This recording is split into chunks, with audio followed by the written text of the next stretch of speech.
Nosso muito boa tarde a todos. Sejam bem-vindos e bem-vindas no retorno do nosso intervalo de almoço. A gente agradece a presença. Quem está chegando agora, a gente pede mais uma vez que se acomodem, por favor. Deem preferência às cadeiras aqui da frente, por gentileza.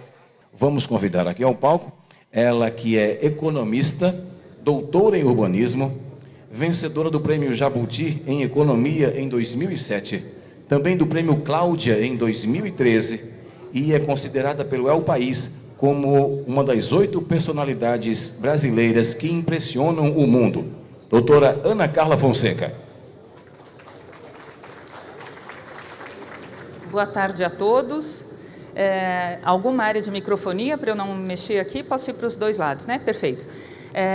Eu discutia com o Gustavo, que seria o palestrante agora, e teve a gentileza de trocar comigo por conta do horário do voo, que é inglório a gente fazer a primeira palestra depois do almoço, porque as pessoas ainda estão chegando, estão se deliciando ainda com a sobremesa, mas eu espero que esse tema também seja apetitoso e funcione um pouco como um pós-almoço para vocês, porque afinal de contas a gente vai falar de criatividade. Quem aqui acha que é criativo? Todo mundo é criativo? Ah, não é possível. Vamos lá, quem acha que pode ser mais criativo do que já o é? Né? Pelo menos. Então vamos lá. O que afinal de contas é essa economia criativa da qual tanto se fala, uma coisa meio intangível, e o que as casas legislativas estaduais têm a ver com isso? Então, pulando os protocolos, os agradecimentos, mas já os fazendo, eu me sinto super feliz de poder trazer essa temática a bordo para vocês. Se puderem colocar a apresentação, por favor. Eu acho que não está no primeiro slide. Agora está no primeiro slide. O olhar que eu trago para vocês é um olhar muito empírico, porque a gente tem uma série de livros desenvolvidos a respeito, na Garimpo de Soluções e afins, mas a gente trabalha de relatórios macro da ONU até realização de planos em campo. E esse é um aprendizado ao longo de 20 anos, inclusive trabalhando com mais de 30 países, e eu espero que vocês curtam esse tema tanto quanto a gente, porque vejam a importância que a gente observa no contexto cotidiano. Então, a primeira coisa que eu queria trazer para vocês é um conjunto de 3 exemplos muito rápidos de empreendimentos que somam esses três conceitos, na verdade. Um conceito de criatividade, um conceito de negócios, que na verdade, por negócios, a gente está entendendo um empreendimento sustentável, viável, que tem impacto econômico, impacto social também, geração de emprego, de renda, fazendo tudo certinho, e de sustentabilidade que vai além do que seria a questão ambiental, mas é como efetivamente a gente tem transformações mais longevas dentro da nossa economia, para não fazer aquele voo de galinha em que a gente dá uns repiques e daí não vai, e daí dá um repique e daí não vai. Como é que, juntando essas 3 coisas, a gente consegue pensar num novo modelo econômico e socioeconômico para o Brasil? Então, são 3 casos brasileiros escolhidos a dedo para vocês. Esse aqui, quem é de Pernambuco tem que adivinhar, ou qualquer um que tenha filho de 1 a 6 anos vai adivinhar de quem que eu estou falando aqui? Mundo Bita, muito bem, um dos grandes cases de empreendedorismo criativo do Brasil, com a Digital de Pernambuco, na verdade. O Mundo Bita, para quem não conhece, não tem filho, neto, sobrinho, nessa faixa de primeira infância, é um caso muito interessante de 3 pais que se uniram para criar uma série de personagens, e em cima deles fizeram histórias para crianças que são exibidas em vídeos, em clipes, fizeram mais de 100 clipes. E muitas vezes a gente fala, a turma do audiovisual está sempre precisando de dinheiro, de lei de incentivo e afins, e a gente vê um lado da cultura, que é um lado da cultura que tem um impacto econômico muito forte, e que é um negócio, né? A gente não está falando especificamente de um projeto de cunho dependente dos editais públicos. Para vocês terem uma ideia, quem não conhece o Mundo Bita, e mesmo quem conhece, tem uma noção do negócio por trás disso. Eles têm mais de 12 bilhões de visualizações no YouTube, todos esses dados que vocês veem aí, inclusive reconhecimento internacional. A gente fez um projeto para o BID, o Banco Interamericano de Desenvolvimento, que era um mapeamento dos empreendimentos criativos mais bacanas da América Latina. Eles entraram na lista, inclusive. Enfim, os números falam por si, inclusive em termos de modelos de negócios, porque não só eles têm essa pegada audiovisual, como eles também trabalham muito com apresentações ao vivo, com licenciamentos. Aí são algumas das marcas que vendem produtos Mundo Bita. Então, aqui a gente vê um viés da cultura, um viés da economia, que é o da economia da cultura. Como produtos, serviços culturais têm um impacto econômico muito forte e que muitas vezes muda a chave da gente de achar que a cultura está sempre com um chapéuzinho na mão e percebe que, na verdade, a cultura está gerando mais recursos, inclusive, do que aqueles que consomem, como é o caso do Mundo Bita. Um segundo caso muito interessante é o Boomera. A Boomera, na verdade, é uma empresa criada por um rapaz chamado Guilherme Bramer, um engenheiro que fez engenharia pensando que fosse trabalhar como engenheiro tradicional, e ele descobriu que havia uma coisa que sempre pegava quando ele trabalhava, que era a geração de resíduos. E ele criou uma empresa, a Boomera, que diz que só não transforma o lixo em resíduo e, portanto, reaproveita se for impossível. Ou seja, tudo é possível a gente reciclar. Para vocês terem uma ideia, eles começaram a trabalhar especificamente com plásticos. Tudo que se puder imaginar em termos de plásticos acaba virando aquelas bolinhas coloridas, e aquilo é a base para fazer outras coisas, a exemplo dessas que vocês vão ver aqui. Esse é o Guilherme, aliás, o Gui, ganhando um prêmio do Fórum Econômico Mundial como o empreendedorismo do ano, para vocês terem orgulho como a gente tem, sendo brasileiro.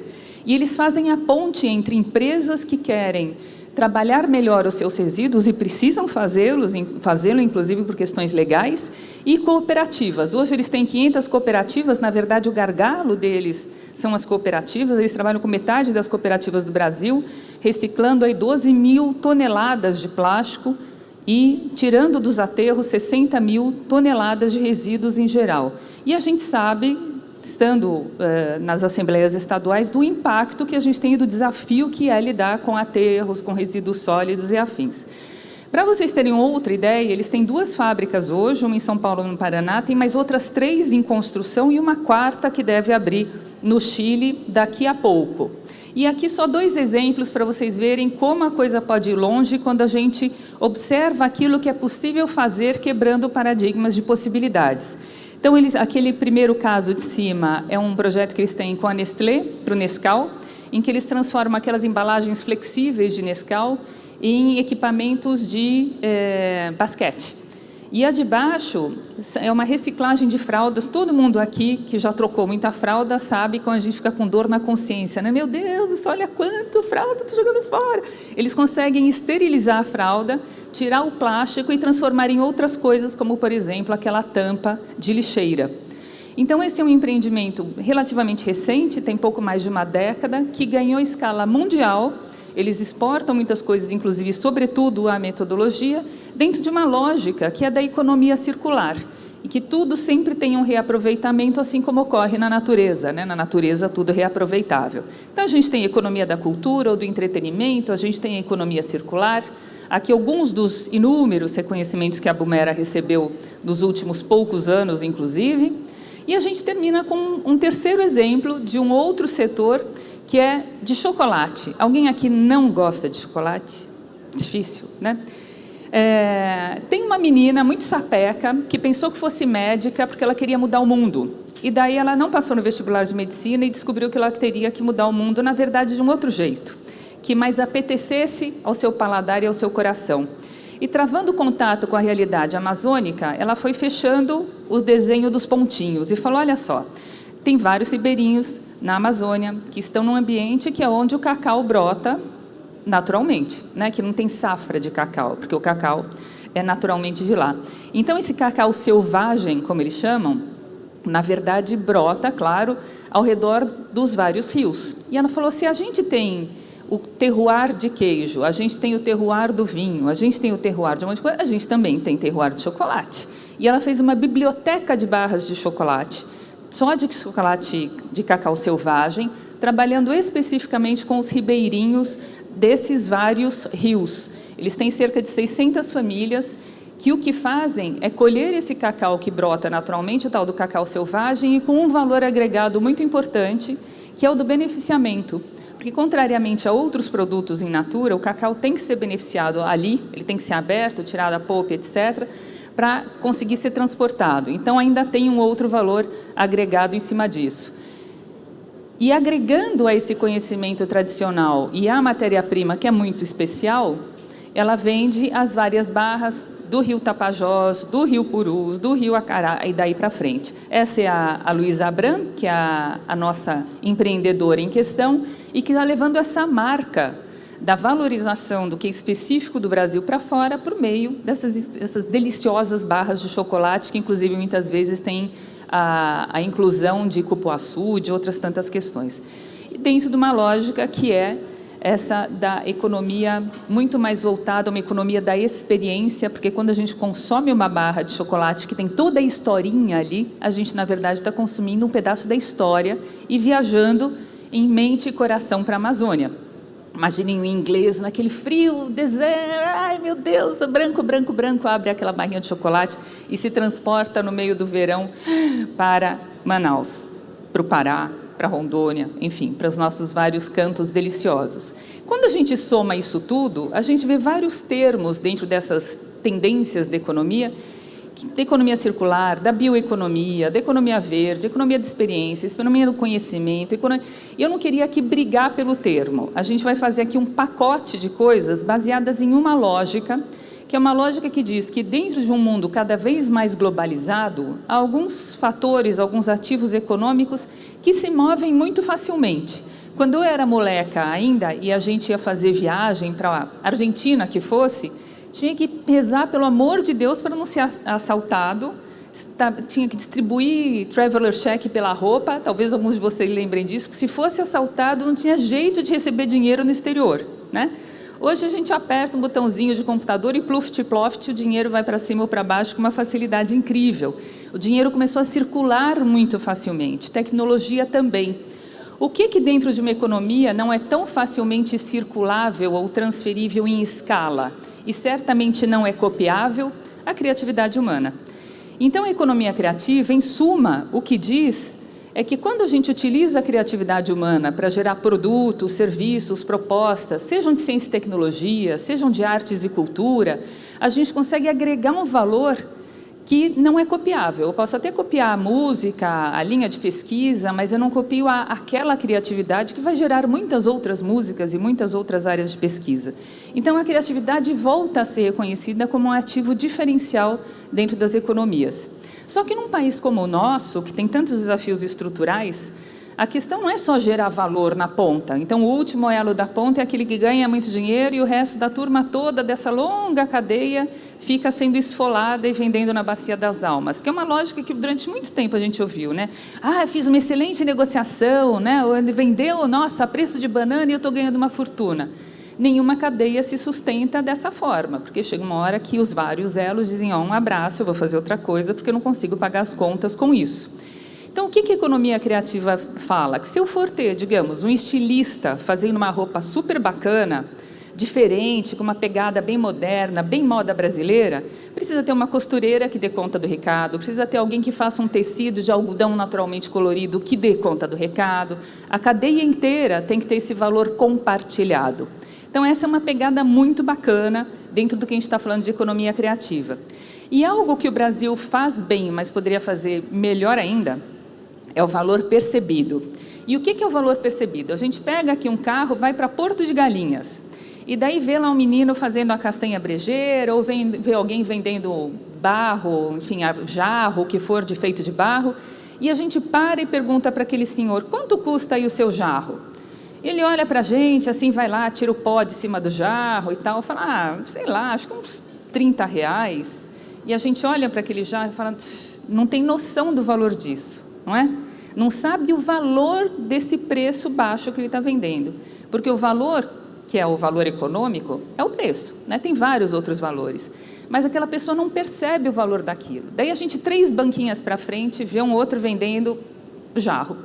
Quanto custa o seu jarro? Ele fala, não, deixa eu te contar o que é esse jarro. Esse jarro foi feito pela dona Maricota, que aprendeu com a dona Josefa, que era bisavó dela, que...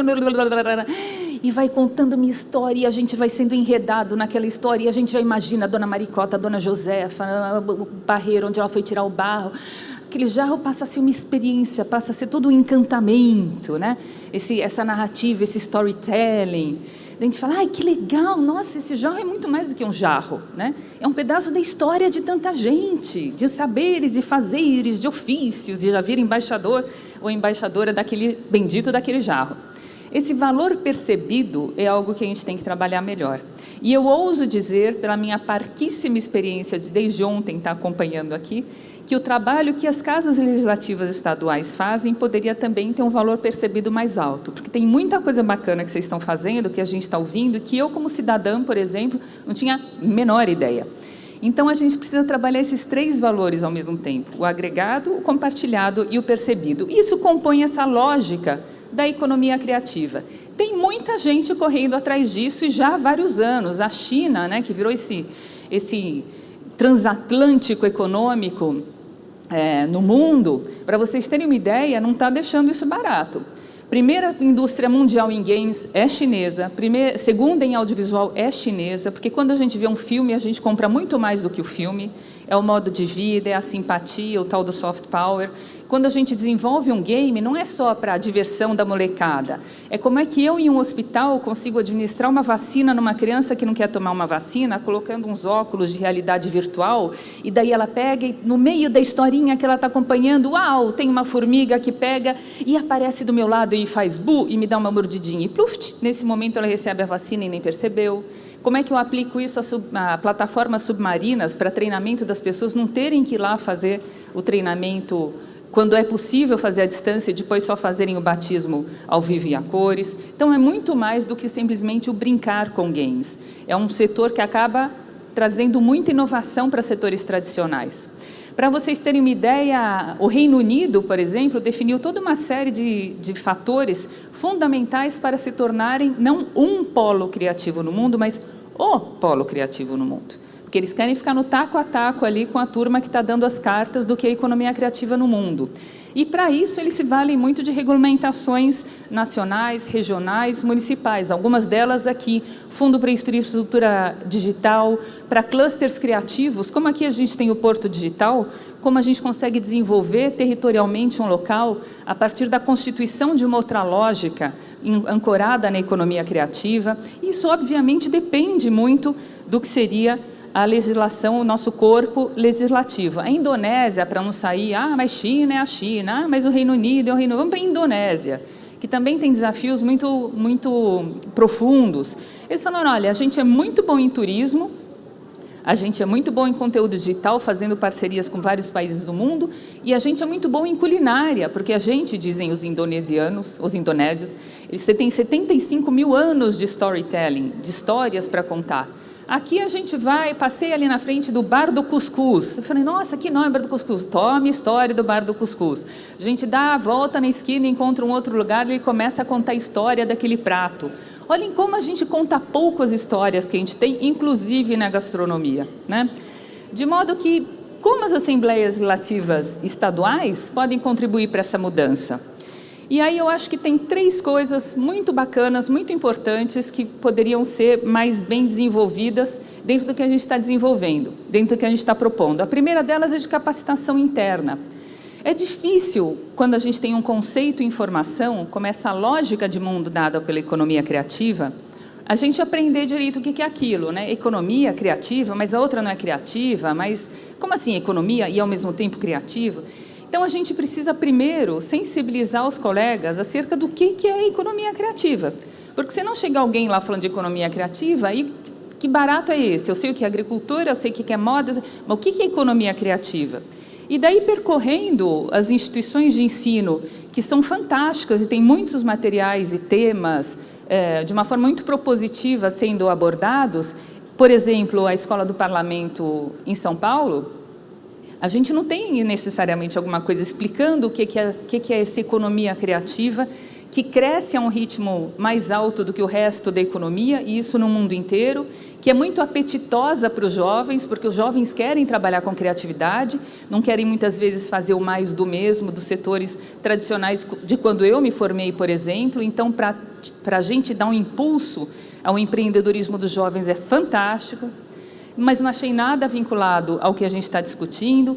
O Instituto Legislativo Brasileiro, que inclusive ontem uma moça muito simpática, durante o painel internacional, mencionou o trabalho que estão desenvolvendo, eu fiquei com água na boca, mas também a gente pode incorporar conteúdos vinculados à economia criativa para ter a difusão desse conhecimento, essa sensibilização interna. Então, essa é a primeira questão que me parece fundamental, a gente saber a importância do que a gente está falando, porque o mundo inteiro está correndo atrás disso, e a gente já está ficando atrasado.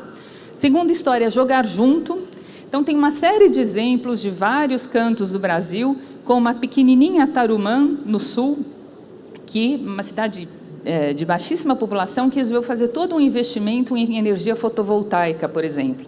Se eles não tivessem tido um diálogo com alguém de Tarumã? Não? Quase. Se eles não tivessem jogado junto com o executivo, e vejam o que o prefeito da cidade fala, não teria sido possível desenvolver um projeto desses, que, como o prefeito bem disse, o que eu estou economizando com energia, eu posso investir em saúde e educação, né? E uma terceira questão é efetivamente encampar a questão das regulamentações, porque há muitos gargalos. Aqueles 3 empreendimentos que eu mencionava a vocês de início, de gastronomia, de economia circular e de economia da experiência ou do entretenimento, não tiveram necessariamente impulso a partir do que seria um direcionamento público, né? Como é que a gente pode fomentar mais disso dentro da nossa economia com esse veio de empreendedorismo que o brasileiro dá nó em pingo d'água para ser?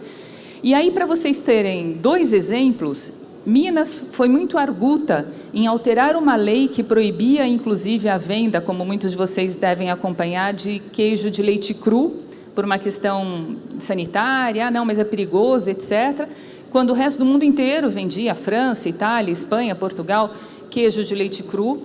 Voltaram ao Brasil depois de uma missão e falaram, a gente tem que mudar isso. Então, depois de X tempo sendo curado, esquece, não tem mais risco, criar uma nova regulamentação a respeito disso para a venda dos queijos artesanais. E vocês veem a onda que a gente está tendo nos todos os festivais de queijo do mundo, quando a gente finalmente consegue mostrar aquilo que a gente faz, né? A ponto de queijo, cada vez mais, o modo de fazer o queijo ser reconhecido como um saber patrimonial.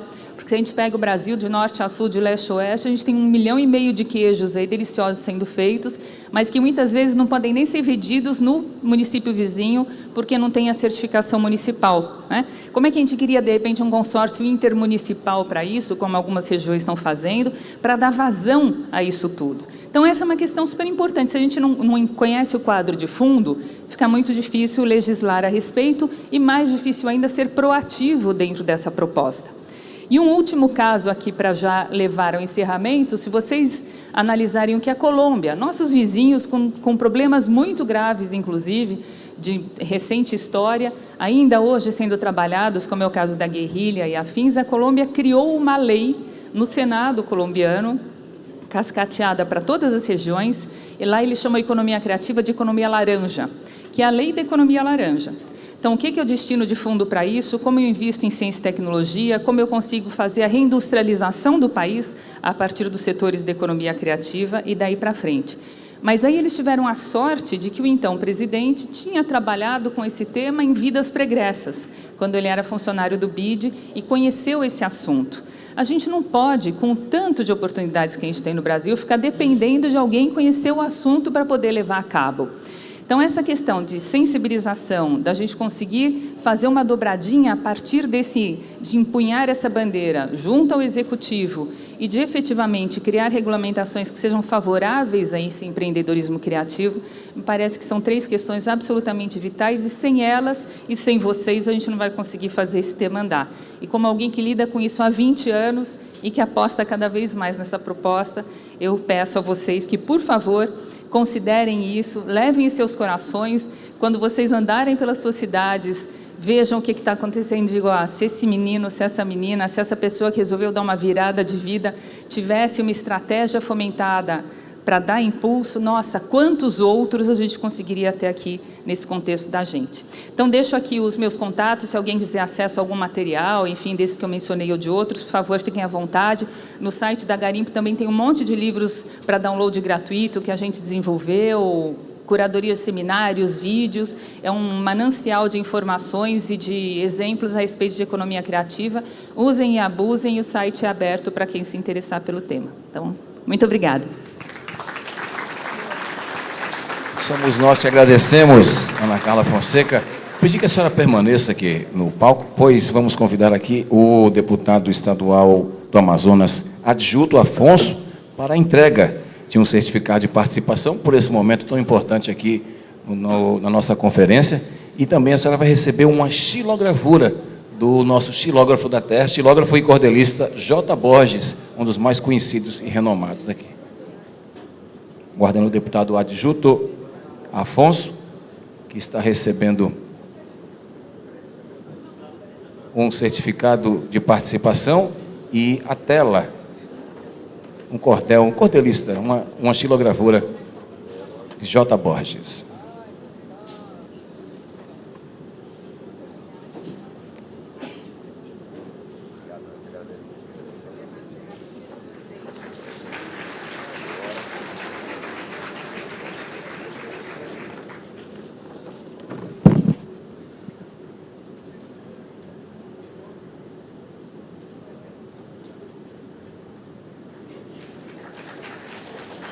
Muito obrigado pela sua participação, doutora Ana Carla Fonseca.